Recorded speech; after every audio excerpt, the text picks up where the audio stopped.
Welcome to the Women Inspire Aspire podcast. In this episode, I talked to Aruna Suresh on academic coaching. Hi, Aruna. Thanks for accepting my invite to appear in the podcast. How are you doing today? I'm doing great.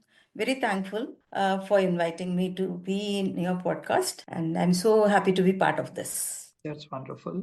Can you go ahead and tell a bit about yourself, your background, where do you live, etc., for the audience? Sure.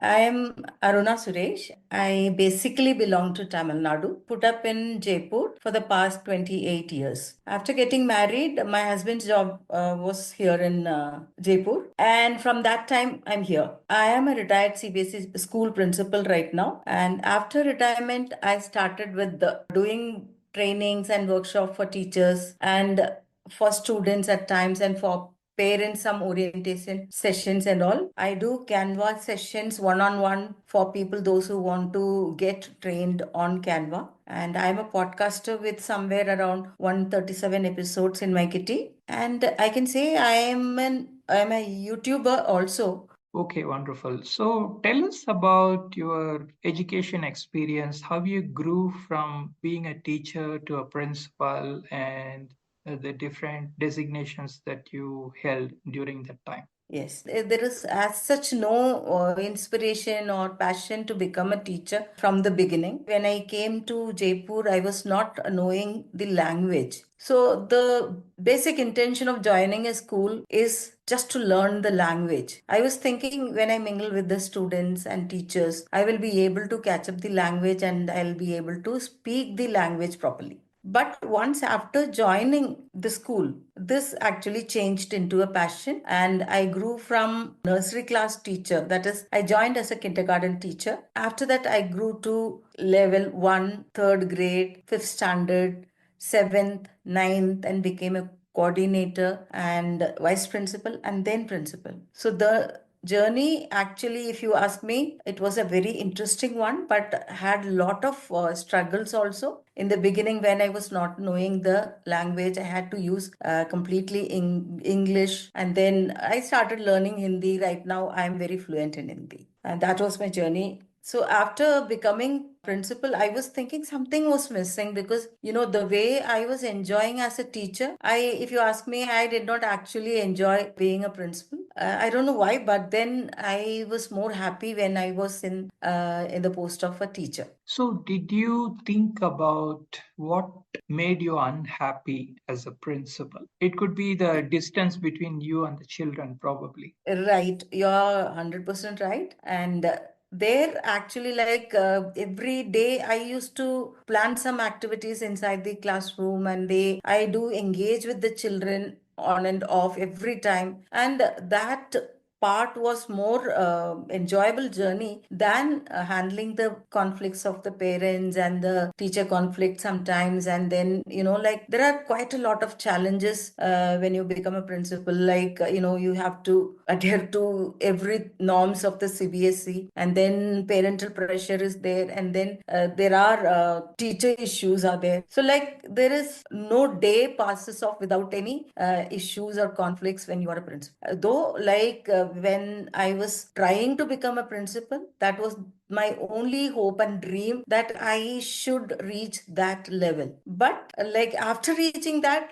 slowly I found that I'm not, maybe I was comparing between being a teacher and being a principal. Right now, I am a retired CBSE school principal, I said earlier. I'm also academic director with the Vidyagram International School, which is in the outskirts of Jaipur, and also STEM director in class 24, which is a coaching classes. This is a work from home opportunity which I'm doing it. Yeah, thanks for sharing that thought. Actually, we had a detailed discussion with somebody else in another podcast about the triangle of the parents, the teachers, and the students. So each of them have their own views and each of them have their own challenges. So principal is somewhere in the middle of the triangle, trying to balance between these three priorities. And it's quite challenging and it's quite effort taking, I would say, to play that role. And I spoke to a principal also of a school here in Bengaluru, and I figured that, it's a very tasking job. Moving on, let's talk about your director position right now. What exactly do you do in the director position? What are your responsibilities? This school, I joined as a principal. This is my first principalship. So, like when they got to know that I have got my retirement, they wanted me back guide their teachers and the school. So I joined them back as academic director, and my responsibility there is guide the teachers, train the teachers to carry out their lesson plans properly, their teaching properly, how they are into they're updating with their professional development courses and everything. And basically, I am totally into academic. My responsibilities are, but still, I look after all the functions, festivals, celebrations, assembly, even the discipline of the school. Majorly, I plan everything, and there is a team to execute everything. So I give them I support to each and everything that is happening in the school. Okay, great. When you are designing the lesson plans and everything for the academics, what kind of challenges do you face, especially when we have this national education policy in place? There are differences between the education systems in CBSE and ICSE and all that. There's a quite lot of changes happening in the CBSE schools, and that too when this NEP has to be implemented starting from this coming new session. Guidelines are very clear. Many CBSE schools would say most of the things the schools are already doing it, but then it is not in a proper way. The updation is required, the training for the teachers is required. The best school is made of best teachers, because if the teachers are not trained properly according to whatever the NEP says, then there will be problem. But even CBSE has given quite a lot of trainings on NEP and NCF. Basically, we need to see to the guidelines given by the board, and we need to act according to that, matching with the expectations of the NEP. Or the guidelines given to the teachers are focused on the guidelines provided by the board. Okay, so what are the advantages that you see in the NEP which were not there before? Yeah, basically, when you talk about NEP, it says rote learning should not be there. Students should learn by doing it, and the focus is on activity-based learning, experiential learning, and like the academic curricular system has been changed. Previously, it was 10+2 system.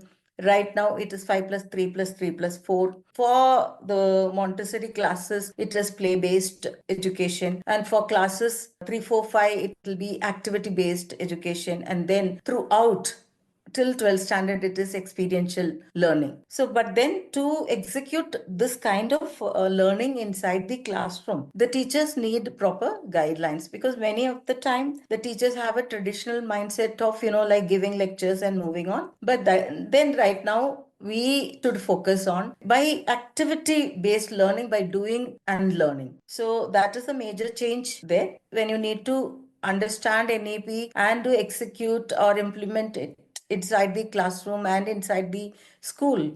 We need a team of trained teachers for that, specially like how to carry out the experiential learning, how to carry out the activity based learning. A lot of professional development is happening, like lot many webinars are being conducted, lot many capacity building programs are organized by the board. Even the publishers and edtech companies are looking coming forward to giving trainings for the teachers. So lot of professional development programs are happening, and this is one positive thing, because what I think is personally, like when the teachers are happy teachers, the classrooms will be happy classrooms.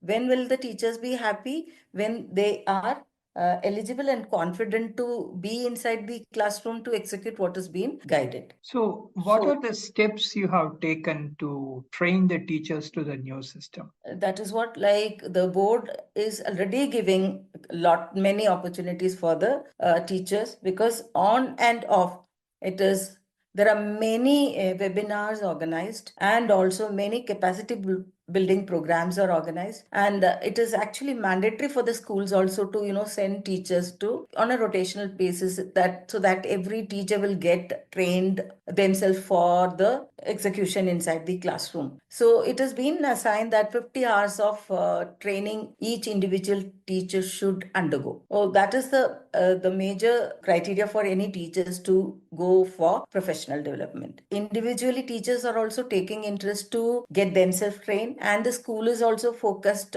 on getting their team ready for execution of NAP. Okay, wonderful. Thanks a lot for sharing all those inputs. We have talked a lot about the education system. Now let's move on and talk about your Canva experience. You said that you are teaching people about Canva. Yeah. Like basically, I love creativity. I like when I was a teacher, I used to, put up my bulletin board in a different way. I expect even recognition from the management principal. They do come and say your board is exceptional. You're doing very well. And from that time, I was very creative, and then I started exploring when digitally I became more into laptops and technology. I started exploring and I came across this Canva. So one thing which I was very fascinated about Canva is like it is giving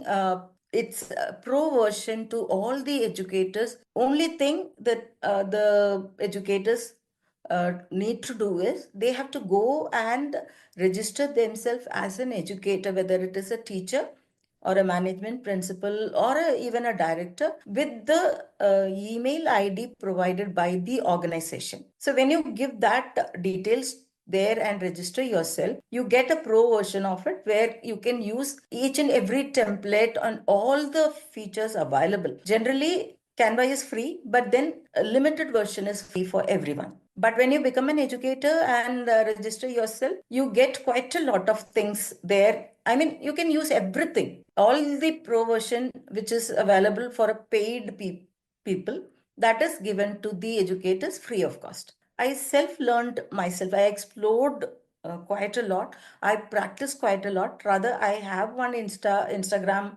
handle for specifically for Canva. That is, I think I learned it and then I just exhibited what I have learned. I did, YouTube videos also to teach people for Canva. And then I came across Udemy. And then there I created one Canva course also.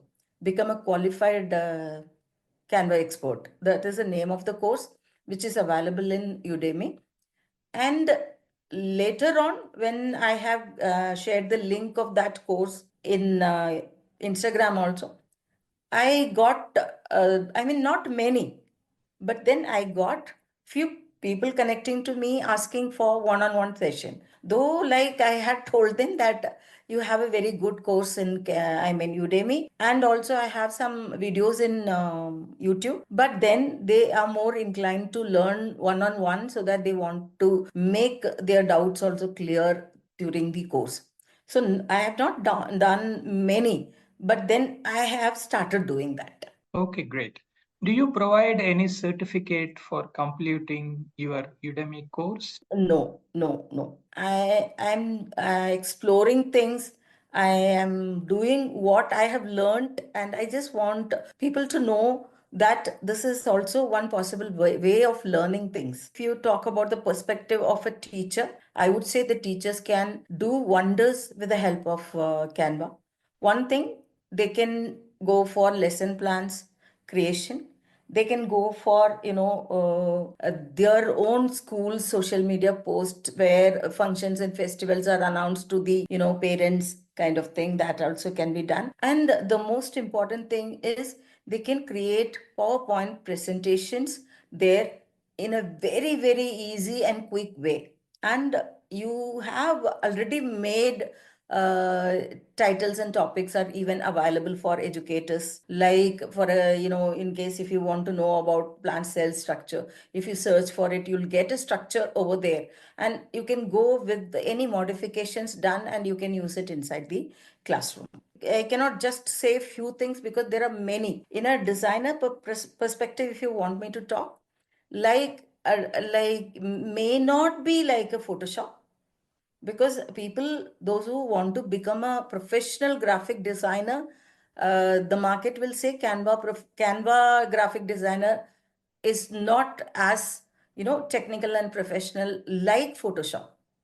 But if a person who has no knowledge about any designs, who has not done any design, learning or education or certificate done, he can just go and start with it, creating designs, anything and everything can be designed. Whether you call it a brochure for your school, can be created very easily. Flyers for your school, posters, banners, all social media poster. Everybody want to be visible nowadays.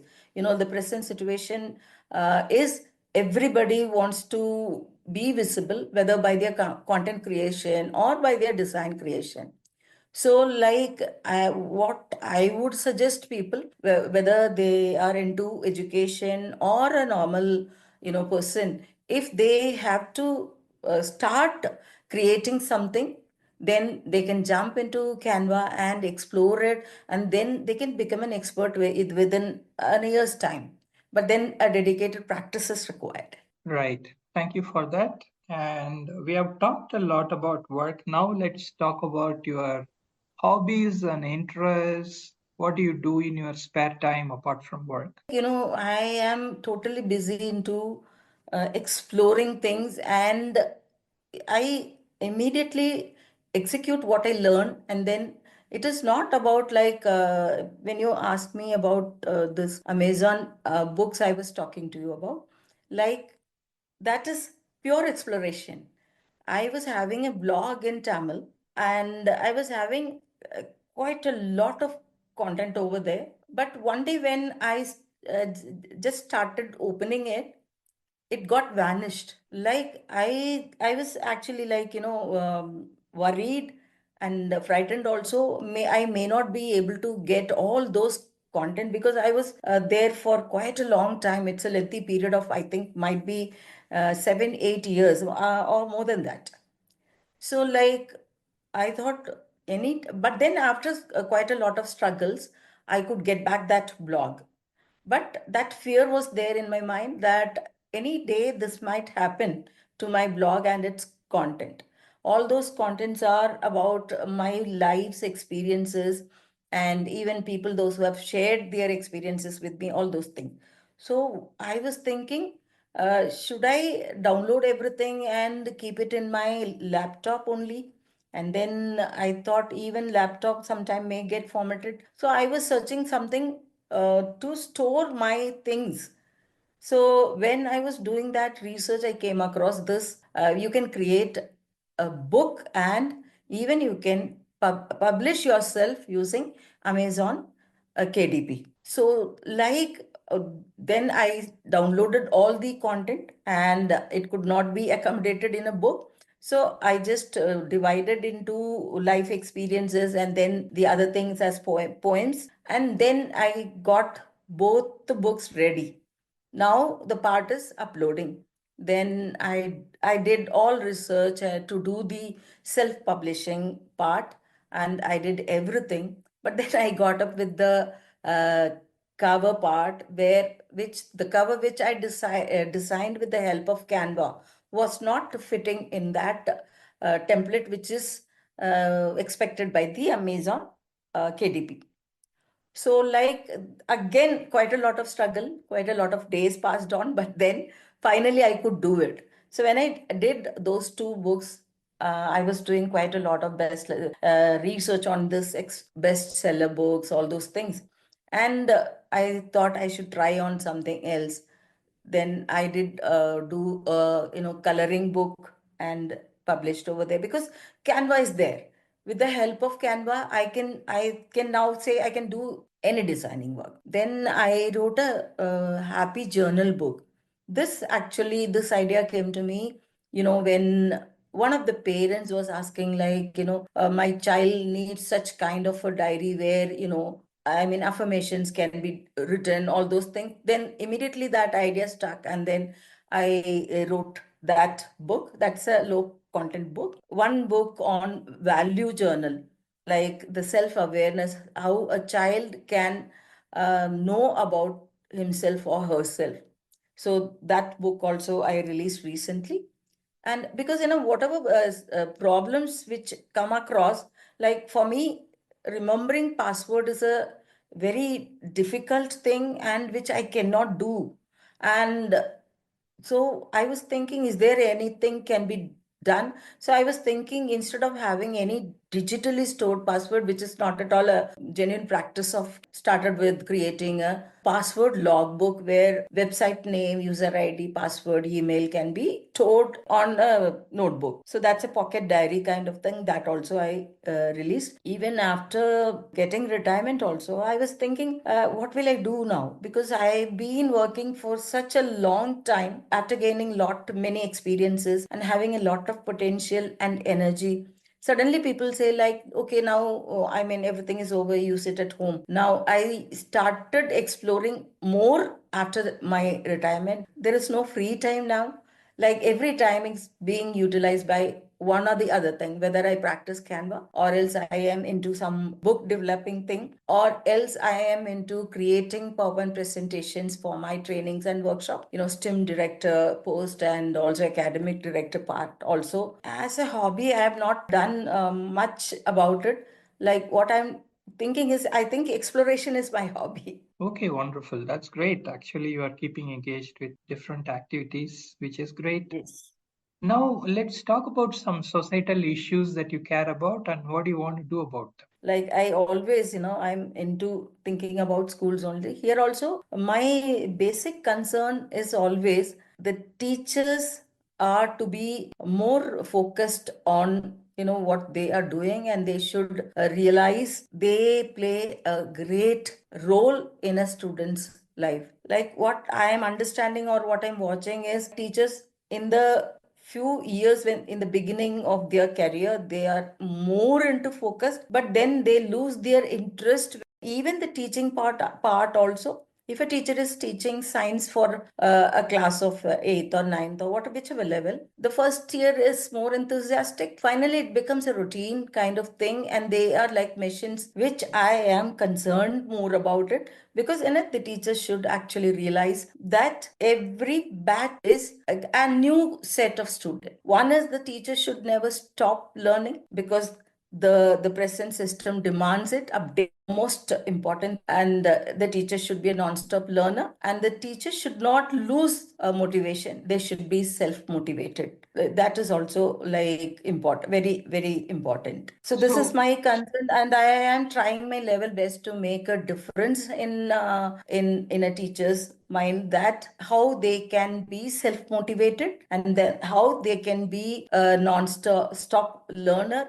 And even that mindset is that when the teachers, they are not techno savvy, they are frightened of using technology. So like that is also one concern, where we need to give them lot of training to make them comfortable with technology.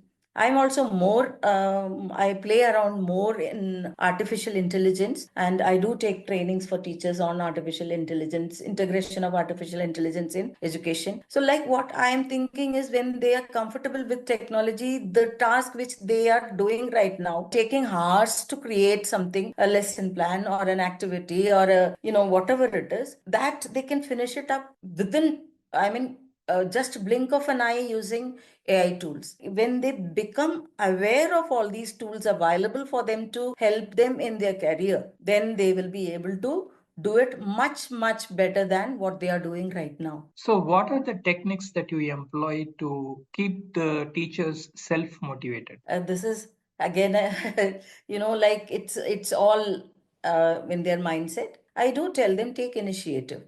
Like it's not that way, like every time the management should come and spoon feed you or plate served things, you are going to execute it. Take initiative, like try to become the best version of yourself. Like best version is a long journey. And then I do tell them, like, go explore, because there is no other way learning, because this webinars and all those capacity building programs will teach you something, but how this is going to be effective and impactful is how you are going to bring it into the classroom. Because it's not about, like, when you attend a webinar or, or a workshop kind of thing, take notes, and the notes is not being referred at all. What I mean to say is, even in a 3-hour workshop also, if you can take 3 points, not 3 hard things are to be carried to the school. 3 points, you take it and get it inside the classroom. Every teacher expects recognition for her each and every task done inside the classroom. It is actually not that way.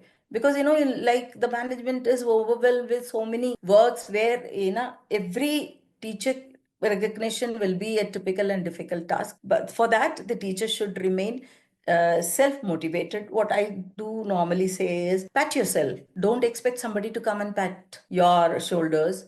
Just pat your back and say, come on, Aruna, you did best. You have done wonderfully well. So that is actually going to help them or remain self-motivated. Okay, thank you so much for those inputs. We are coming to Thank the you. end of the podcast. Do you have any questions for me? I actually like appreciate your podcasting, which is like, even in my podcast also, like the inspired leaders and even teachers. I have taken interviews, and I know it is tedious task, and then undergoing editing, all those things need quite a lot of work, and I appreciate that. And I would like to ask you a question. Like, this is, you are randomly going with the known persons, or you have a proper structure, only educators or somebody like. This is not just about educators. This is for with people from every walk of life. I have spoken to Okay. dancers, singers, data scientists, psychologists, all Okay. kinds of Great. people. Great. So Great. Great. we have I had wish you good luck for your future endeavors also. And once again, thank you very much for inviting me to the podcast. And I'm so proud of being part of this podcast. Thank you so much. Thank you so much for spending time with us. I wish you all the best in your life and whatever you aspire to do in life. And please take care and bye for now. Thank you. Thank you. Bye bye. Take care. Bye bye. That was a great podcast with Aruna Suresh. Please subscribe to this channel and follow it for more awesome podcasts. Opinions expressed by the guests in this podcast are their own. The host or the sponsors of the podcast do not condone the opinions expressed by the guests or the actions arising out of those opinions. Any decisions or actions that the listeners might take as a result of listening to this podcast must be based on their own judgment and will be at their own risk.